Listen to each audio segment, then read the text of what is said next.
Ma chère, quand on s'intéresse à une culture, on en apprend la langue. Globule Radio vous attend ce samedi 4 septembre au gymnase de l'ENSA. T'es jeune, t'as des idées? On va parler culture, livres, animation, musique, danse et plein d'autres choses. Faut investir, quoi. Au Forum des associations et des structures culturelles. Vous êtes toujours sur le 90.5 FM, donc en direct du Forum des associations au gymnase de l'ENSA. Alors je le répète, on est là jusqu'à 14h ainsi que toutes les autres associations. Venez si vous avez votre passe sanitaire, bien évidemment. Et on est avec Dominique, qui est bénévole relais ou coordinatrice de la vallée de Chamonix pour l'association Lire et Faire Lire. Bonjour Dominique. Bonjour. Alors Lire et Faire Lire, c'est quoi comme association ? Alors c'est une association qui a 20 ans, c'est important de le dire peut-être, qui est nationale déjà et qui permet d'intervenir dans les structures scolaires, dans les crèches ou les collèges et donc de lire, de partager le plaisir de lire avec les enfants. Alors pourquoi j'ai des cheveux blancs ? C'est parce qu'il faut avoir plus de 50 ans pour entrer dans cette association. Alors pourquoi plus de 50 ans ? Pour créer un lien intergénérationnel. Et donc Alexandre Jardin, qui a créé cette association il y a 20 ans, souhaitait cette relation privilégiée entre les grands-parents, disons grands-parents ou pas grands-parents d'ailleurs, et les enfants. Et alors vous intervenez dans la vallée de Chamonix, à quels endroits ? À Chamonix, jusqu'à Servoz ? Voilà, de Valorcine théoriquement jusqu'à Servoz. En passant par les Ouches et Chamonix bien sûr, Argentière qui fait partie de la commune de Chamonix. Donc on peut voir votre association Lire et Faire Lire dans toutes les écoles de la vallée, du primaire jusqu'au lycée. Ah non, pas le lycée. La 6e au collège, mais pas encore jusqu'au lycée. Pourtant, Alexandre Jardin souhaite, et même l'association souhaite créer un peuple de lecteurs qui s'adresserait effectivement à toutes les tranches d'âge. Et alors pourquoi c'est important de faire lire les jeunes ? Alors, c'est important. On est là pour créer un déclic, c'est-à-dire qu'on n'est pas là pour les faire lire, parce que ça prête à confusion ce titre. On n'est pas là pour leur dire « lis-moi ce paragraphe », on n'est pas des enseignants, même si on a été quelquefois des enseignants, mais on est là pour leur donner ce plaisir gratuit, disons, qui leur permettra d'évoluer dans leur façon de lire plus tard. Et rien n'est perdu. C'est-à-dire que même si on décroche à un moment, on peut toujours raccrocher avec des supports différents, les mangas bien sûr, les BD maintenant, tout ça. Mais pourquoi vous pensez que c'est important que les jeunes lisent ?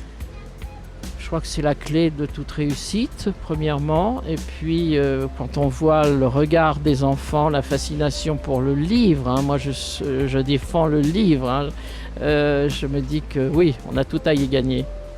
Alors donc pour être bénévole, comme vous le disiez, il faut avoir plus de 50 ans.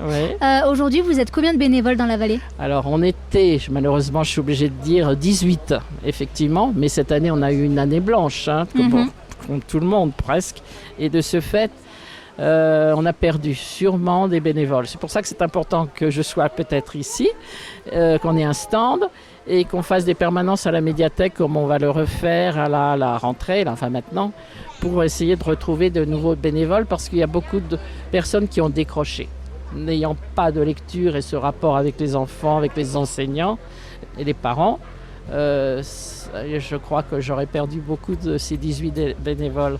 Là, on n'est que 3-4 sur le terrain pour le moment, mais on espère. Et on était au banc des amoureux, effectivement, à Argentière cet été. Oui, et alors comme on le disait en off, il y a eu une vente aux enchères, donc des bancs des amoureux.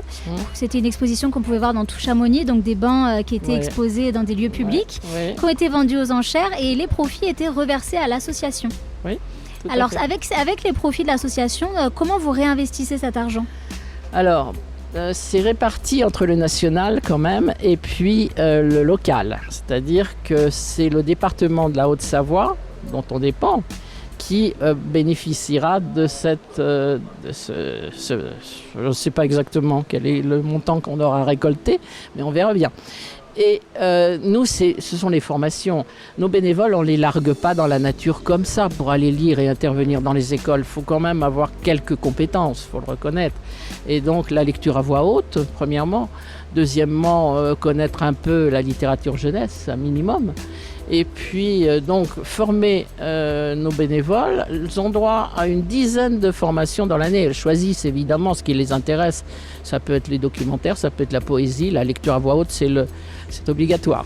Mais autrement, voilà, chacun choisit. Et alors, on intervient dans toute la Haute-Savoie pour qu'il y en ait à Annecy, à Rumilly, à Annemasse, un peu partout. Et alors, pour adhérer à l'association en tant que bénévole, est-ce qu'il faut payer? Il y a un prix d'adhésion? Oui, on a une cotisation modeste, 15 € pour l'année.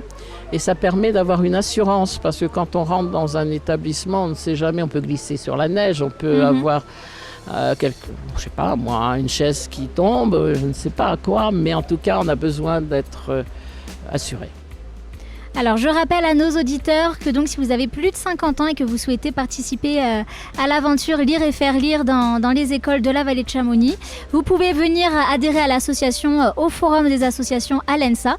C'est jusqu'à 14h. Et puis, bien sûr, si vous ne pouvez pas venir, vous pouvez toujours les contacter plus tard. Merci beaucoup, Dominique, d'être venu au micro. J'oubliais juste une chose, c'est que ces formations sont gratuites pour les bénévoles. C'est quand même important.